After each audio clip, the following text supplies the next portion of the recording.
हम लोग क्षेत्रमिति के क्वेश्चन को हल करने वाले हैं। प्रश्न है कि दी गई आकृति में ABCD एक वर्ग है। इस आकृति को ध्यान से देखिए। ये आकृति वृत्त है और वृत्त के अंदर एक वर्ग है। इस वर्ग का क्या नाम है? ABCD वर्ग है। बोल रहा है कि यदि वर्ग का विकर्ण 14 सेंटीमीटर है, ये विकर्ण देखिए किसी वर्ग में क्या विकर्ण होता है? कितना विकर्ण होता है? 2। कोई भी वर्ग, सभी वर्ग समरूप होता है ना, चाहे कोई भी चतुर्भुज हो। आप चतुर्भुज मान लीजिए वर्ग है, और चतुर्भुज का नाम है आपका ABCD। ठीक है, तो जो समूह कोण है, समूह कोण को जो मिलाने वाली भुजा होगा, ये भुजा, या बोल सकते हैं कि रेखा, ठीक है, रेखाखंड। तो ये AC और AB, ये दोनों AC और AB क्या होगा?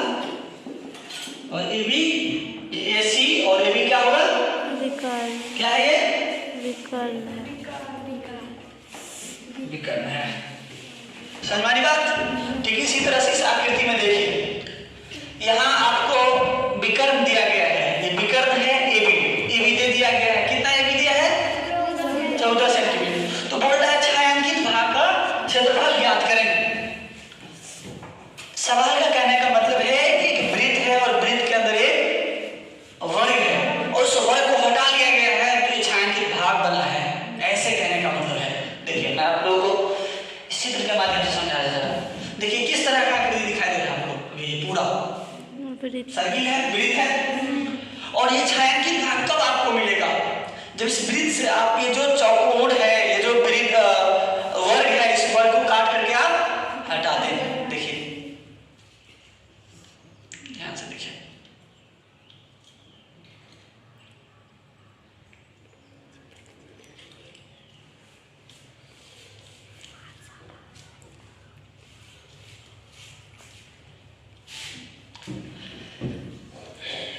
देखिए ये छायांकित भाग था?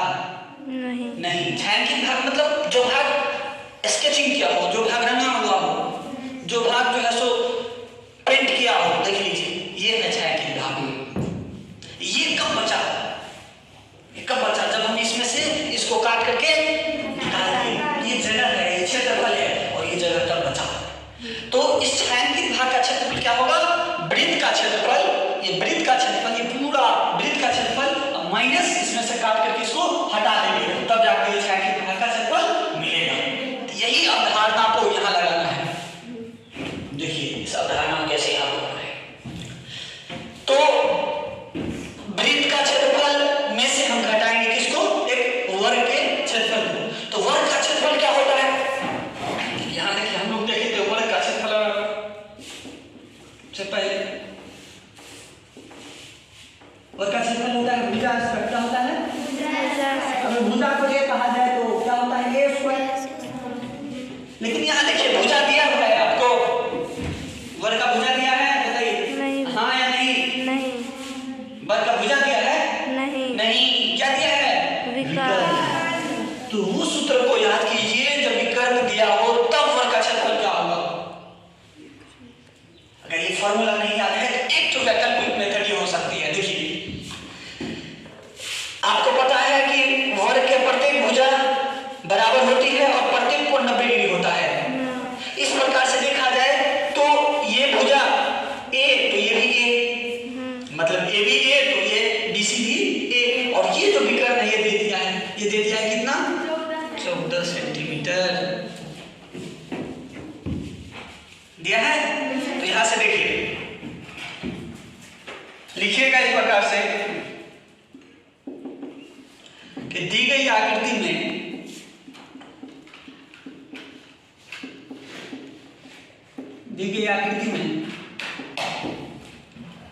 क्या दिया है?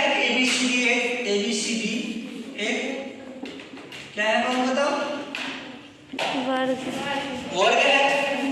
ठीक है, वर्ग है जिसका विकर्ण क्या दिया है? कितना दिया है? 14 सेंटीमीटर। हाँ, इसका विकर्ण 14 सेंटीमीटर। विकर्ण को किससे डिनोट कर रहे हैं यहाँ? बताइए AC से। किसे? AC से। 14 सेंटीमीटर। 14 सेंटीमीटर ये दिया गया है, ठीक है, ये दिया है आपको।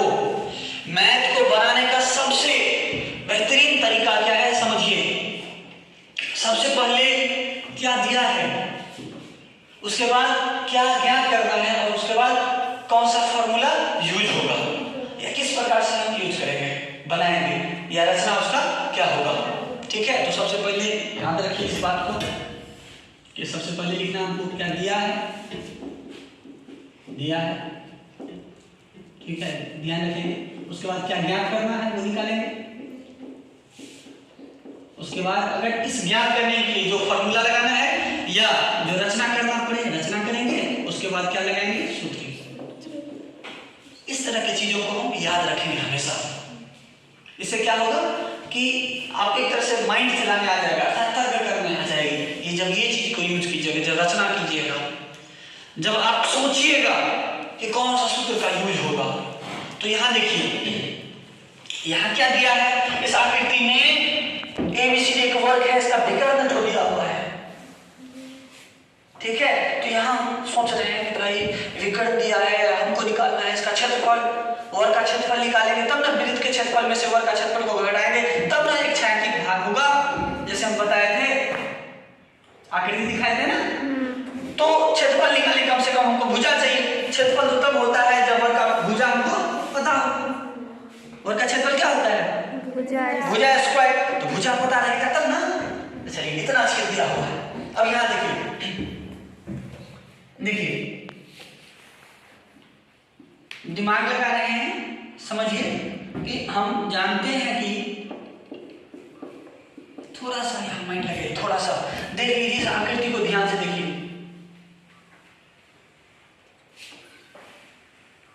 आकृति ABC कौन सा त्रिभुज लग रहा है आपको, समकोण।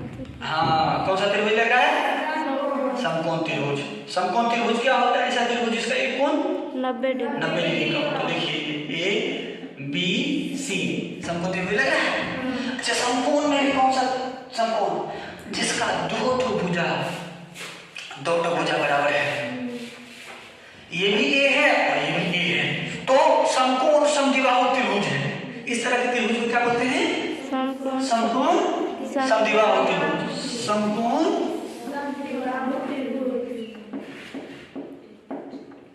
समद्विबाहु त्रिभुज। समकोण है 90 डिग्री है, सम है अर्थात बराबर है, और द्वि है मतलब दो है, बाहु मतलब भुजा है, मतलब दो भुजा क्या है, बराबर है। समझिए, तो इसमें आपको एक अगर त्रिभुज की दृष्टि से देखें, त्रिभुज की दृष्टि से, समकोण त्रिभुज की दृष्टि से, तो समकोण के सामने भुजा को कर्ण कहते हैं। समकोण के सामने भुजा को कर्ण कहते हैं। समकोण है ना, तो सामने की भुजा कौन है, AC ना, ये कर्ण दे दिया है। कितना, 14 सेंटीमीटर। लंब और आधार दोनों बराबर है, A और A। चलिए आते हैं फॉर्मूला पर। हम जानते हैं कि समकोण त्रिभुज में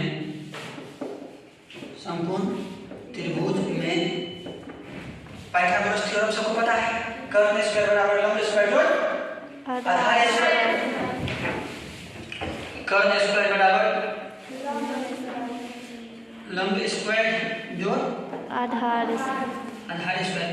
हम प्रूव भी करेंगे, हम आपको फॉर्मूला को सिद्ध करने वाले हैं कि अगर किसी वर्ग का विकर्ण दिया हो तब इसका क्षेत्रफल क्या होगा, ठीक है। लेकिन आप एक वैकल्पिक रूप में पहले लेकर के चलिए।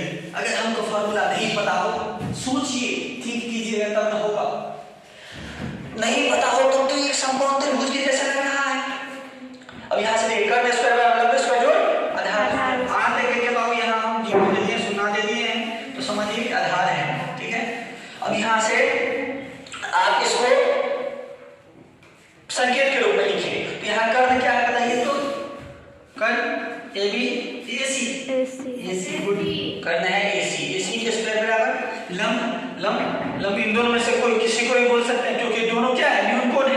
तो न्यून कोण के सामने भुजा को क्या कहते हैं, लंब कहते हैं, और जो शेष बचता है उसको आधार माना जाता है। तो यहाँ देखिए लंब बोलिए BC का स्क्वायर अब प्लस आधार क्या है बाबू, AB, तो ये हो गया आपका AB का स्क्वायर। यहाँ समझ में आ रही बात? चलिए इस प्रकार से अगला प्रोसेस, इसको मिटा दें। यहाँ समझ सकते हैं इस चित्र को, देखिए ध्यान से।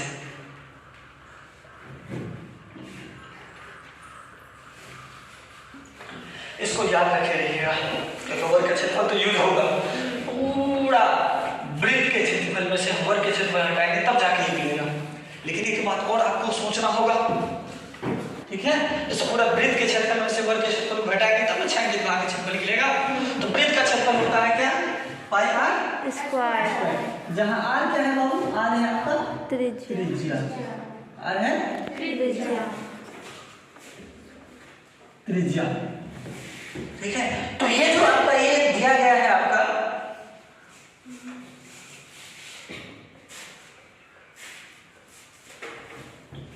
व्यास, वो एक व्यास दिया गया है। मतलब आपका जो वर्ग है, वर्ग का जो विकर्ण है वो इस वृत्त का व्यास है। यस, इस वर्ग का जो विकर्ण है ना, इस वर्ग का देखिए ए बी सी डी का जो विकर्ण है ये सी, इस पूरा वृत्त के लिए व्यास है। ये व्यास किसको कहते हैं? केंद्र से होकर के जाने वाली जो जीवा होती है, सबसे बड़ी जीवा, उसको क्या कहते हैं? व्यास कहते हैं। तो ये चीजें हैं यहाँ। तो यहाँ देखिए एसी दिया हुआ है, एसी की जगह हम एसी लिख देंगे। एसी कितना है? 14 सेंटीमीटर के स्क्वायर बराबर बीसी दिया है, बीसी ए स्क्वायर, ठीक है? और प्लस ए भी है कितना? ये भी ए स्क्वायर। ये ए क्या मान लिए, ठीक है? हाँ, इसको ये मान लिए ना, लिख सकते हैं, ठीक है? माना कि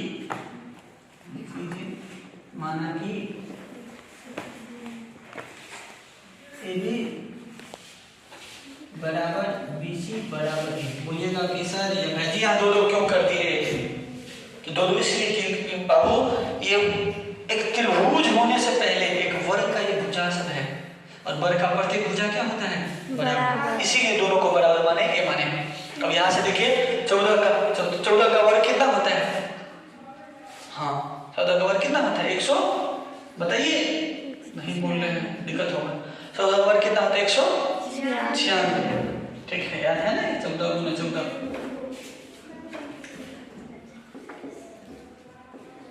आता है ना 196? हाँ, 196 सेंटीमीटर स्क्वायर प्लस ए का स्क्वायर, ए स्क्वायर प्लस ए स्क्वायर। तो यहाँ पे देख सकते हैं 196 सेंटीमीटर स्क्वायर बराबर होगा 2a स्क्वायर। अब ये 2 से ये कैंसिल हो जाएगा, ठीक है? तो 2 9 18, 2 8 16, 2 9 18, 2 8 16 सेंटीमीटर के स्क्वायर बराबर ए स्क्वायर। तो यहाँ से ए स्क्वायर कितना आएगा? 98 सेंटीमीटर के स्क्वायर। तो ए बराबर कितना होगा? √98 सेंटीमीटर के स्क्वायर। अब 98 का वर्गमूल निकालेंगे। 98 का वर्गमूल सेंटीमीटर स्क्वायर का तो पता है, स्क्वायर हटेगा तो रूट हट जाएगा, सीधे सेंटीमीटर होगा। लेकिन यहाँ देखिए 98 कितना होगा?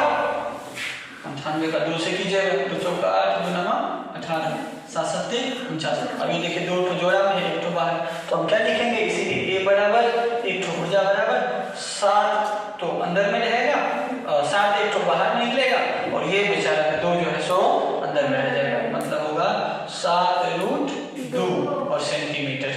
तो आपका ये एक भुजा निकला 7√2 सेंटीमीटर। तो ये सभी भुजा होगा 7√2 सेंटीमीटर, सभी हो जाएगा 7√2 सेंटीमीटर। तो ये तो सभी भुजा निकल गया। अब जब ये सभी भुजा निकला, मतलब एक भुजा, सभी भुजा बराबर है, जब ये ए निकला तो वर्ग का क्षेत्रफल आप निकाल सकते हैं। वर्ग का क्षेत्रफल क्या होता है?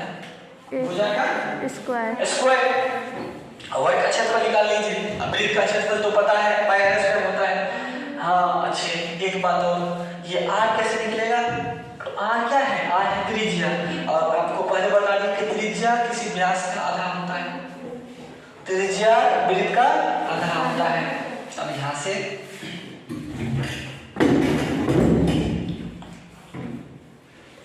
लिखिएगा, इसीलिए वर्ग का क्षेत्रफल बराबर भुजा स्क्वायर, मतलब ए का स्क्वायर। ए कितना था आपका? 7√2। ए कितना था? 7√2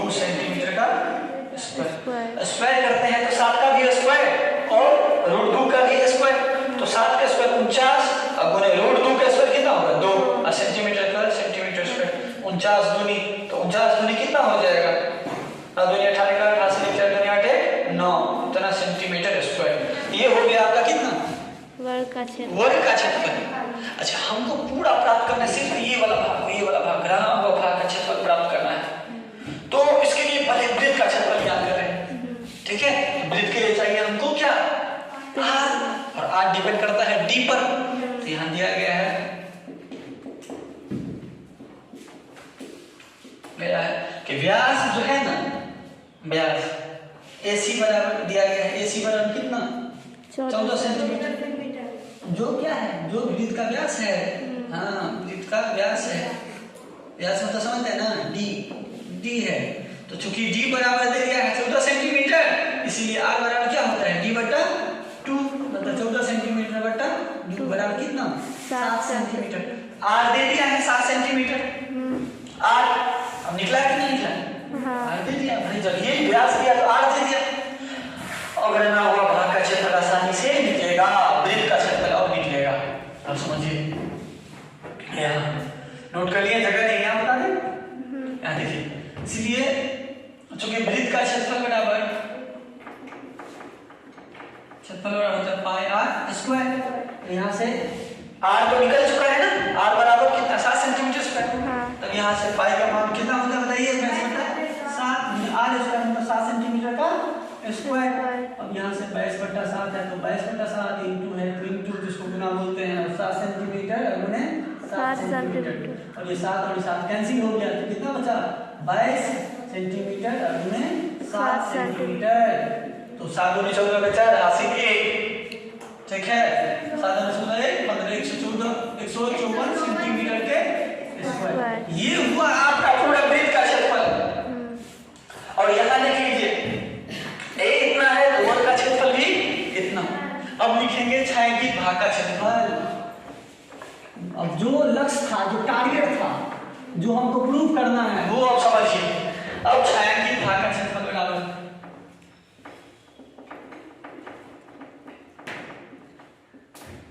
छायांकित भाग का क्षेत्रफल बराबर छायांकित भाग का क्षेत्रफल कितना होगा वृत्त का क्षेत्रफल क्षेत्रफल अब माइनस किसका क्षेत्रफल वर्ग का क्षेत्रफल बताइए वृत्त का क्षेत्रफल पता है। हाँ वृत्त का क्षेत्रफल कितना है पूरा जगह पता है पूरा जगह कितना है पूरा 154 सेंटीमीटर स्क्वायर। हाँ क्षेत्रफल का मात्रक होता है मीटर सेंटीमीटर मीटर के स्क्वायर या सेंटीमीटर के स्क्वायर ठीक है। हाँ अगर लंबाई चौड़ाई सब फुट में मापेगा तो फुट स्क्वायर हो जाएगा। अब यहाँ देखिए वर्ग का क्षेत्रफल कितना है 98 सेंटीमीटर का स्क्वायर। अब ये दोनों में से घटा दीजिए दोनों में से घटाइए तो कितना होगा 8 6 14 6 अब ये हो जाएगा कितना